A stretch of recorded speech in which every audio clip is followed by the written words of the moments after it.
What's up YouTube? Welcome back to another episode of the House Show. So for today, let's discuss about the property market in the next year 2021. So yeah, I know that 2020 has been pretty tough for everyone. Unfortunately, it affects everyone and in every sector as well. Not forgetting our topics today, which is our property sector. So if you are wondering how does the property market looks like in 2021, in this video, I will share you my thoughts about the property market in 2021. So if you are keen, remember to watch this video until the end. Year 2021, the best time to buy or the best time to sell?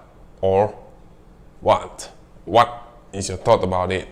I personally think that it's actually a pretty decent time to actually enter this market. That is just my opinion.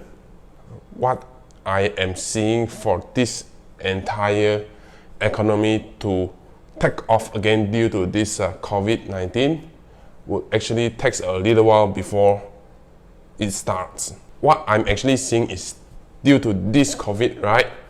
Then our entire market has come to a U-shaped recession. What does a U-shaped recession means? So U-shape, right? So in the first part here, it's whereby the prices goes down, the prices has a huge drop, and then the prices is stagnant for a little while, and then after that, the prices takes off again. So this is what I mean by a U-shaped recession. However, there are some of the people out there saying that it's a V-shape or whatsoever. That is just their take, and my take it's a U-shaped recession. So as you all know, our Malaysian government in this year 2020 has given us a lot of these subsidies in terms of be it car loans or be it mortgage loans. This COVID, right, actually causes the unemployment rate to increase. What am I seeing in the year 2021 is that the entire market will be filled with auctions property. Due to this COVID, right, the unemployment rate increased, which means that the people who lost their job has increased as well. So what does that have to do with property then? Let's say if today I were to lose my job due to COVID, due to retrenchment, then I can't pay my housing loans because I lost my income source. Because now our government provides subsidies for the housing loans, so moratorium, right, as you all know.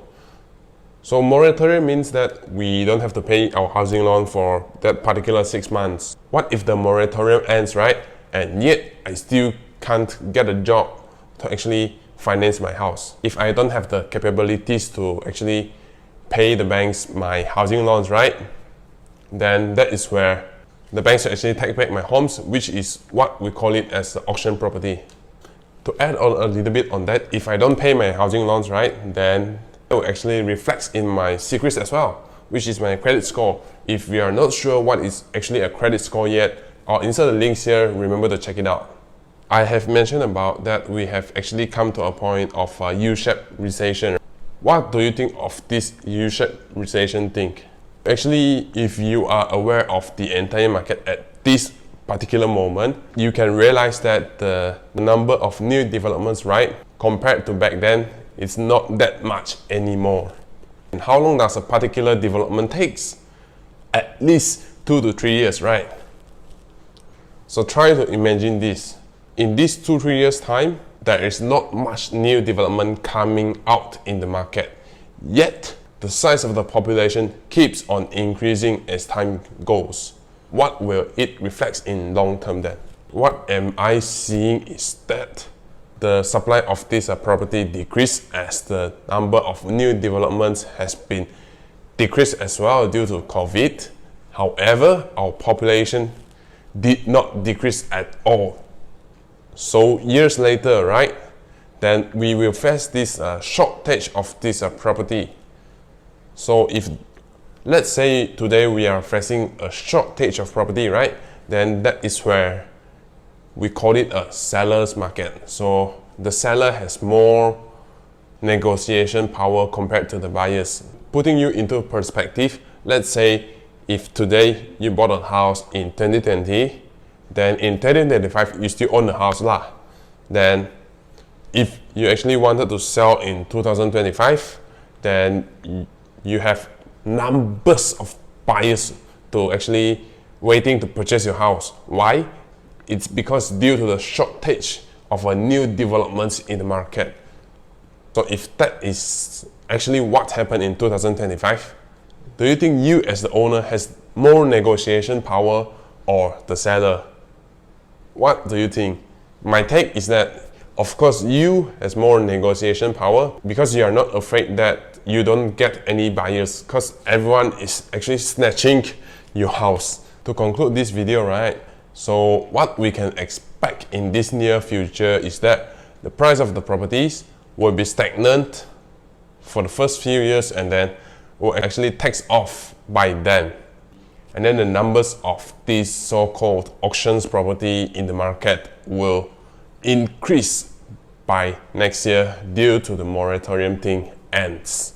If you have any questions regarding real estate, feel free to reach me at any of the links below. If you think this video today actually helps you to understand something that you never thought of, remember to smash that like button and even subscribe to my channel. Thank you for watching till the very end. This is James Lau here, and hopefully to see you again in the next episode. Bye.